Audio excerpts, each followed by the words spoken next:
तो एक तरफ उत्तर प्रदेश में चुनावी शोर सुनाई दे रहा है और दूसरी तरफ उत्तराखंड की सभी 70 और गोवा की सभी 40 सीटों के लिए वोट डाले जाने हैं। उत्तराखंड और गोवा चुनाव में केजरीवाल की आम आदमी पार्टी ने जोर लगाया हुआ है।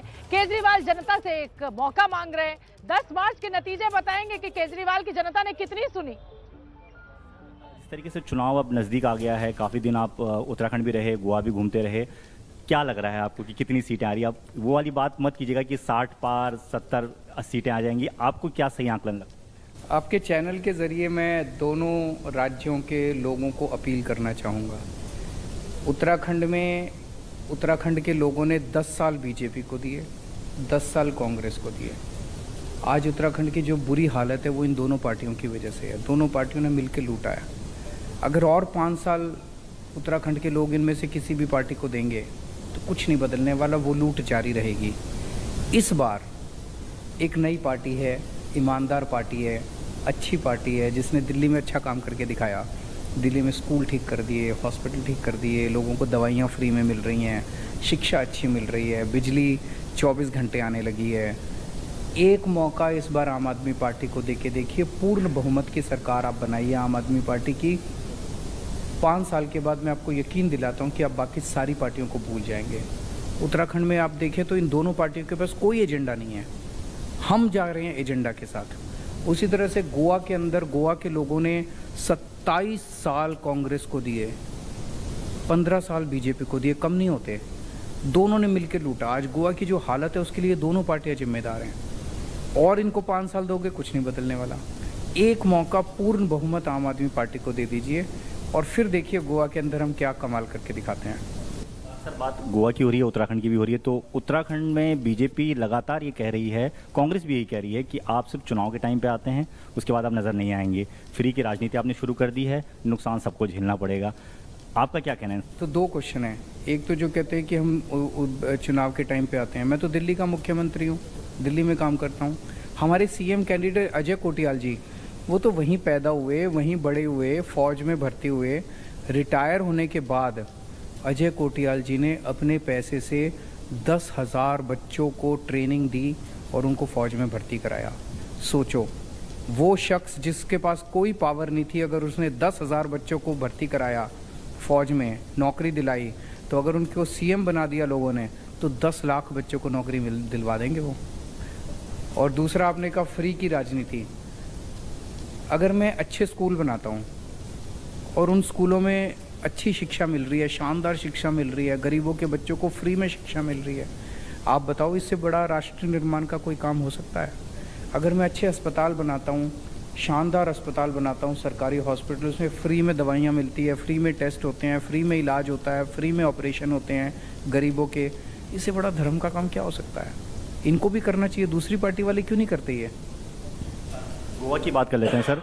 अभी प्रधानमंत्री नरेंद्र मोदी की एक रैली हुई जिसमें उन्होंने इशारों इशारों में कह दिया कि कुछ नई पार्टियां भी मैदान में नज़र आ रही हैं, लेकिन इन पार्टियों पे मत जाइए, इनका कोई विज़न नहीं है और ये ऐसे ही नज़र आ रही हैं। लॉन्चिंग पैड बना दिया है गोवा को अपनी अपनी पार्टी के लिए, अपने अपने राजनीतिक दल के लिए। आपका क्या कहना है? मुझे उसमें क्या कहना है?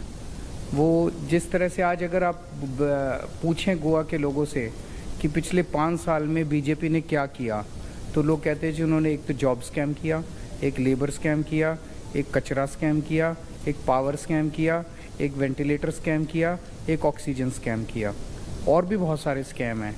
तो स्कैम्स की सरकार है। उनके पास क्या विजन है? बीजेपी के पास क्या विजन है? कौन से राज्य में उन्होंने, आज आप मेरे को ये बताइए कि क्या बीजेपी कहीं जाके ये कहती है कि हमें वोट दो हम स्कूल बनाएंगे? क्या बीजेपी कहीं जाके ये कहती है कि हमें वोट दो हम तुम्हारे अस्पताल बनाएंगे, हम 24 घंटे बिजली देंगे?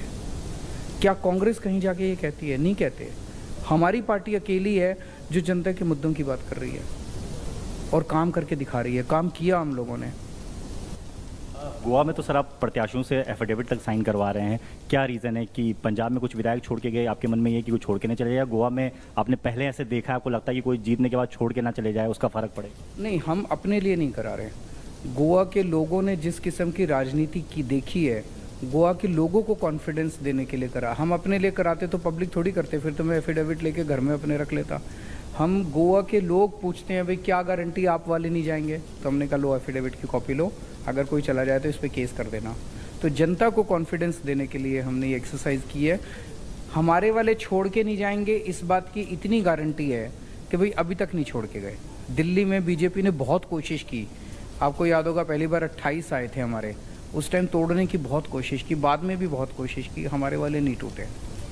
एक सवाल का जवाब सर हर कोई जानना चाहता है कि अगर कुछ समीकरण ऐसे बैठते हैं, गोवा और उत्तराखंड की बात करें, कि जहां पर या तो आपको ज़रूरत पड़ रही है किसी पार्टी की या किसी पार्टी को आपकी ज़रूरत पड़ रही है, तो किसके साथ गठबंधन में सरकार बनाएगी? अभी तो मैं दोनों राज्यों की जनता से अपील करना चाहूँगा कि आप पूर्ण बहुमत की सरकार बनाएं और आम आदमी पार्टी को पूर्ण बहुमत दे के एक मौका दें।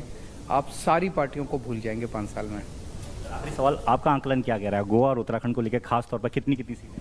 अभी तो मैं यही अपील करूंगा जनता से कि पूर्ण बहुमत दें, आम आदमी पार्टी को एक मौका दें आप। सर, तो ये अरविंद केजरीवाल हमारे साथ थे और वो बता रहे थे कि सरकार ज़रूर बनेगी, कोशिश उन्होंने पूरी की है प्रचार प्रसार के दौरान और उम्मीद भी बहुत ज़्यादा है, लेकिन ये 10 मार्च को ही पता चलेगा कि आखिर सरकार किसकी बनने जा रही है। कैमरामैन राजेंद्र सिंह के साथ दीपक सिंह रावत, एबीपी न्यूज़, अमृतसर। तो दिल्ली के मुख्यमंत्री अरविंद केजरीवाल, जिन्होंने उत्तराखंड और गोवा के चुनाव प्रचार में पूरी ताकत झोंकी हुई है और एक ही बात कह रहे हैं कि बहुमत हम ही को मिलेगा।